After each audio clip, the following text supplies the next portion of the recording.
Welcome to Life Stories. What happens when the person who's given everything for their family finally decides to stop? When years of sacrifice, love, and dedication go unnoticed, and the moment of awakening comes too late? Imagine being the backbone of a family for decades, only to be treated as invisible, as nothing more than a servant. Now, picture the moment when you decide to walk away, to put yourself first, for the first time in your life. But can you really escape the ties that have bound you? Can you truly rebuild when everything you knew about love, family, and yourself is shattered? This is the story of one woman's struggle to find herself again, to choose freedom over obligation. But sometimes, the hardest part of moving on is deciding whether to forgive those who never saw you as more than what they needed. Let's dive into her journey. Margaret sat in the dimly lit kitchen, her hands trembling as she stirred the soup, the scent of garlic and herbs filling the air. It was a smell that should have been comforting, a scent that once brought peace to her home. Now, it felt like a weight on her chest, reminding her of the years spent in this very kitchen, serving a family that never truly saw her. She looked out the window, watching the sun set over the Wyoming plains, casting long shadows across the yard. For 30 years, Margaret had given everything to her family. She married George at 20, a young bride with stars in her eyes, dreaming of a life full of love and adventure. Instead, she spent decades being the silent force behind their success, caring for their home, raising their son Aaron, and sacrificing her own dreams for theirs.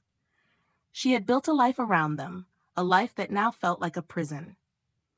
It had all started to unravel when Jessica, her daughter-in-law, had given birth to her grandson. The birth should have been a moment of celebration, but it was the moment Margaret realized how little she mattered.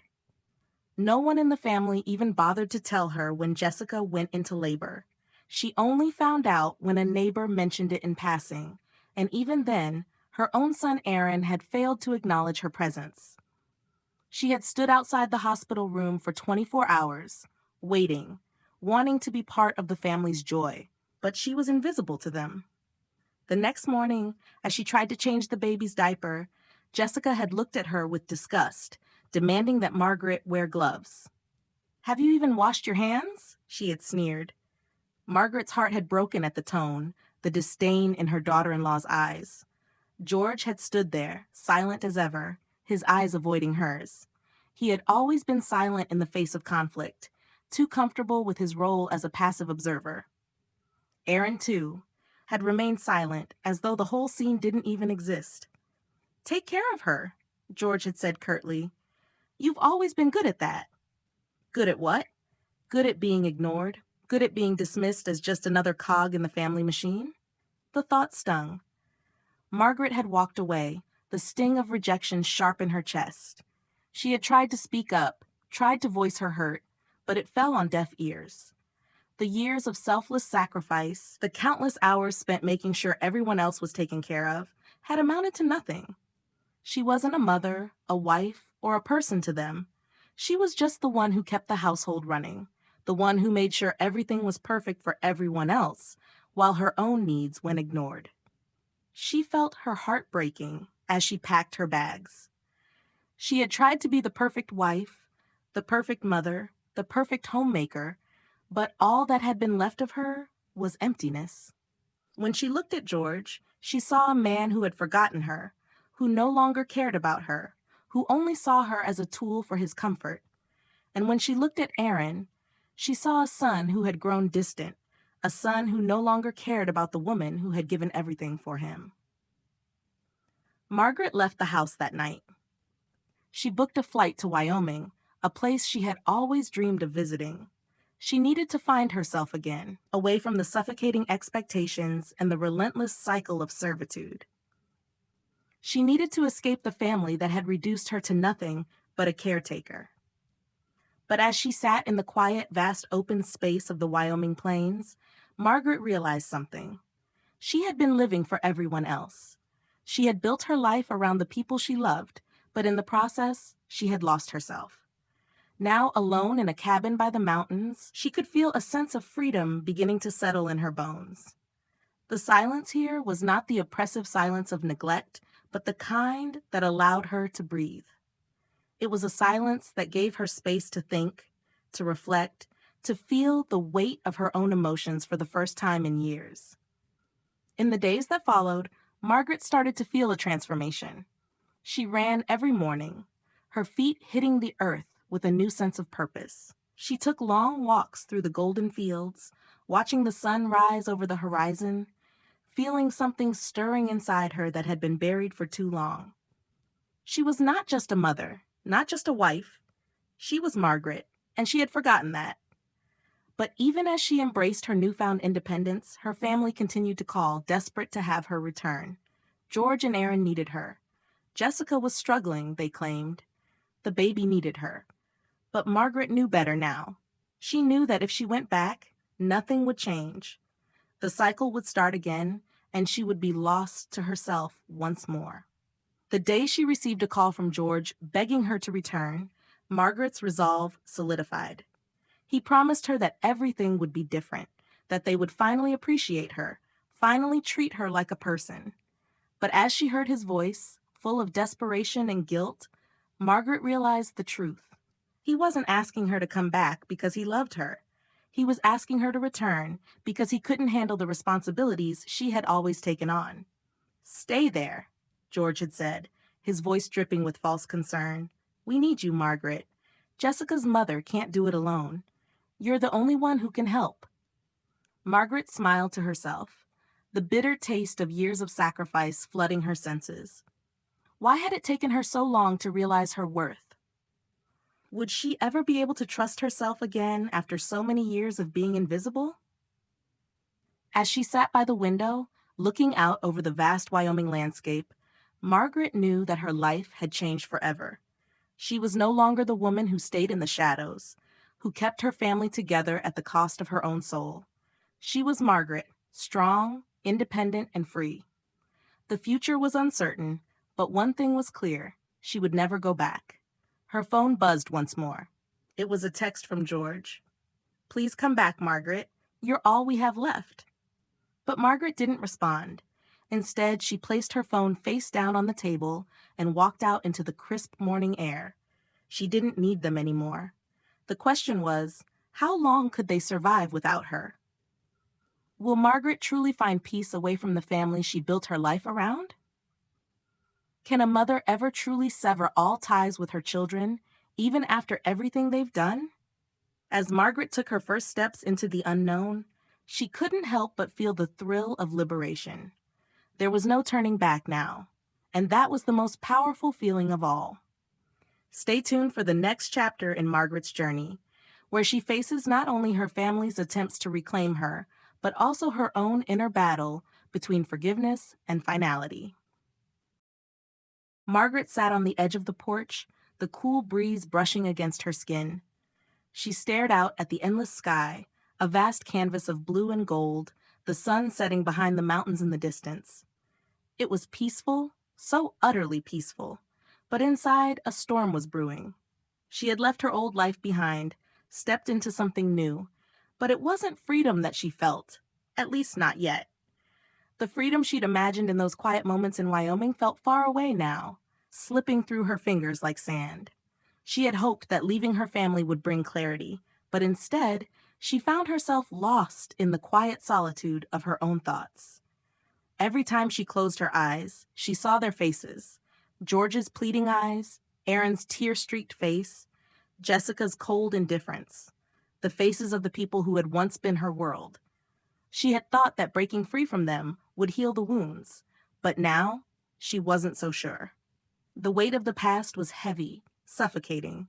Her entire life had been wrapped around her role as the caretaker, the homemaker, the one who kept everything together.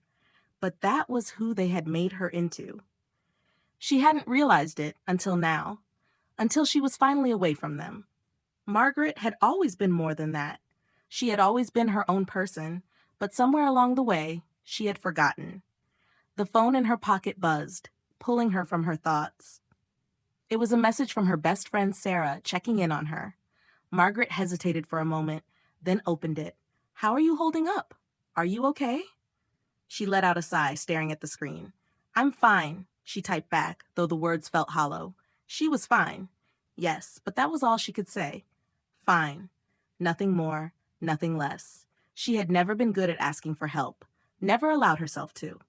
But now, alone, far from the life she had known, she couldn't ignore the deep ache in her chest, the hollow feeling that wouldn't go away. Her phone buzzed again, this time from an unknown number. She hesitated before answering. Margaret? The voice on the other end was familiar, but it took her a moment to place it. George. She could hear the tremor in his voice. Please, Margaret, we need to talk. I've been thinking about everything. About us. Margaret's heart skipped a beat. She wasn't ready for this. Not yet. Not when she was still trying to rebuild herself. But she didn't hang up. She didn't have the strength to, even though she knew it was a mistake. You should have thought about everything before, George, she said, her voice steady, but her mind was racing. You should have thought about me before you decided to turn me into nothing more than a shadow. There was silence on the other end. She could feel his regret, thick and heavy, pressing against the line. I didn't know how much I was hurting you, he finally said. I took you for granted, Margaret, and I'm sorry. I want to fix this. Please, come home. We'll make it work. We'll do better. We can change. Margaret closed her eyes, leaning her head back against the wooden railing of the porch. Her mind was a whirlwind.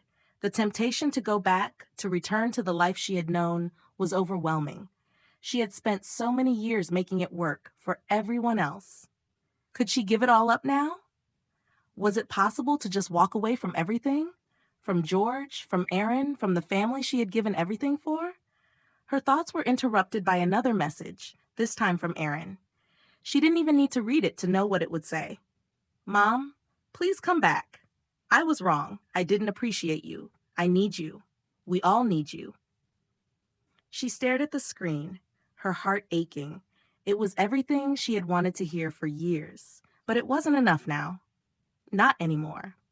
She had spent so many years being the one who held everything together, the one who took care of everyone, while they took her for granted. She had been invisible, a ghost in her own life. They hadn't cared until she was gone. But now that she was gone, was it too late to go back? To forgive them and give them a second chance? Margaret's chest tightened. She had been living for them all this time, for their happiness, their comfort. But who was living for her? Who had ever asked her what she needed? She had given them everything, and they had treated her like an afterthought. They had seen her as nothing more than the caretaker, the maid, the cook. They hadn't seen her as a person. They had never respected her. A tear slid down her cheek, but she wiped it away quickly. She wasn't going to break down. Not again. She stood up, pacing the porch. What was the right choice? To go back, to fix everything, to fall back into the role they had given her? Or to stay here, in this peaceful, quiet place where no one expected anything from her? The thought of returning to that life filled her with dread, but the thought of leaving her family behind forever felt like a betrayal. Margaret? George's voice broke through her thoughts. Please, I'm begging you. Don't leave us. We're lost without you. She took a deep breath, her mind made up. I'm not coming back, George, she said, her voice steady, but her heart was breaking. I'm done being your shadow, done being the one who sacrifices everything for everyone else. You had your chance, but I'm taking mine now. There was a long silence, and for a moment Margaret thought he was going to hang up, but instead he spoke again, his voice low and almost pleading. I love you, Margaret. I don't want to lose you. She felt her heart twist in her chest. She had always loved him, even when he had never truly seen her. But now she realized she had to love herself first. I've loved you for 30 years, she said softly, her voice breaking. But I can't keep loving you at the cost of myself. I'm not your wife anymore, George. I'm not anyone's servant. I'm Margaret. And I have to find out who that is. Alone. The line went dead. Margaret stared at her phone for a long moment, the weight of her decision settling over her. She had let go of the last shred of her old life. There was no turning back now. How long can Margaret truly stay away from the family that has defined her for so long? What happens when forgiveness and self-respect clash? As she stood there, the sun setting behind her, Margaret knew one thing for certain. The next chapter of her life was about to begin, and it was going to be hers to write. No one else's. The days following her conversation with George were long and full of uncertainty, but Margaret never once wavered in her decision. She knew deep down that she couldn't go back to the life she had lived before, a life where her worth was defined by what she did for others, not by who she was. Every morning she woke up to a peaceful silence, the kind of quiet that had been absent from her life for decades. She took long walks in the mountains, breathing in the crisp air, feeling the weight of her choices settle on her shoulders. But it didn't feel like a burden.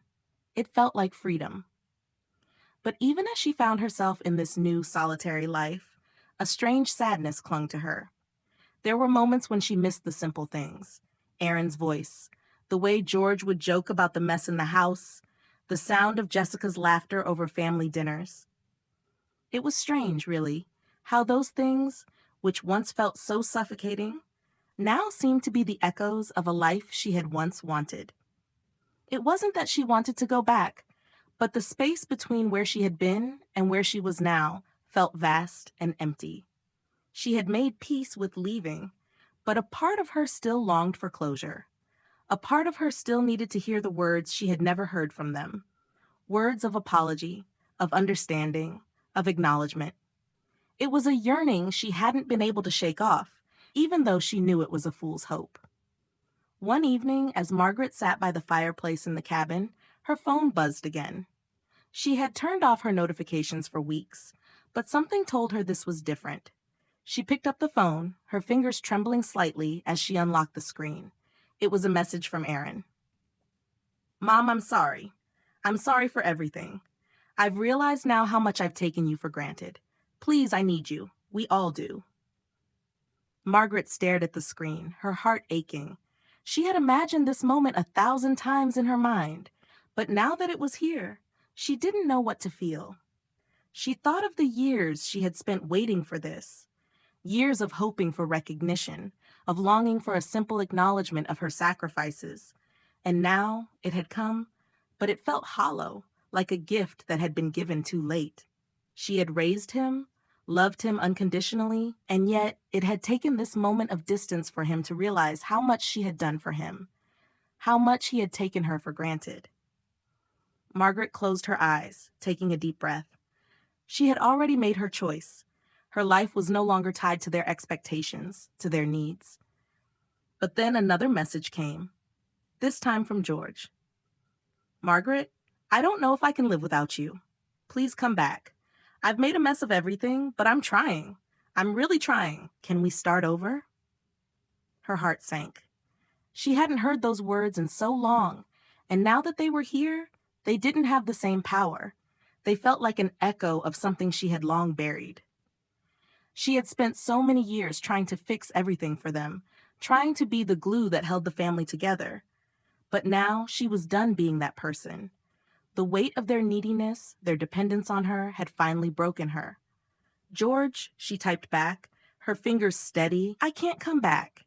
I've given you everything, but I've forgotten who I am. I can't keep living for you.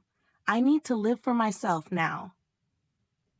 She hit send, and for a moment the phone felt heavy in her hand, as if the finality of her decision had settled in. The next day, Margaret received a call from her brother Mike. "Margaret, I think it's time we talk about this," he said, his voice more serious than she had ever heard it. "You've been running away from this for so long, from the pain, from the memories, but you can't outrun the truth. You need to face it. You need to decide if you're really done with them." Margaret sat in silence, feeling the weight of his words. Could she ever truly escape them? Could she really let go of the family she had spent her whole life building? She had already made peace with her decision, but Mike's words made her question it. She realized then that it wasn't just about escaping them. It was about finding peace within herself, about finally accepting who she had become after all those years of giving everything to others. It was time to face the truth. Later that week, she found herself back in town, standing at the doorstep of the house she had once called home. She hadn't planned on returning, but something inside her told her it was necessary. The house was quiet, the windows dark, and for a moment, it felt like no one had ever lived there. She stood there, looking at it, and she felt nothing. No longing, no desire to go back, just a strange sense of detachment. She knocked on the door. A moment later it opened, and there stood George, his face weary and full of regret. "Margaret," he whispered, his voice breaking, "I was wrong. I know I've hurt you, and I don't know if I can ever make it right, but I need you to know that I'm sorry. I've always loved you. I couldn't see it. I couldn't see you." Margaret looked at him, her heart heavy but resolute. "I know, George. I know you love me. But love isn't enough.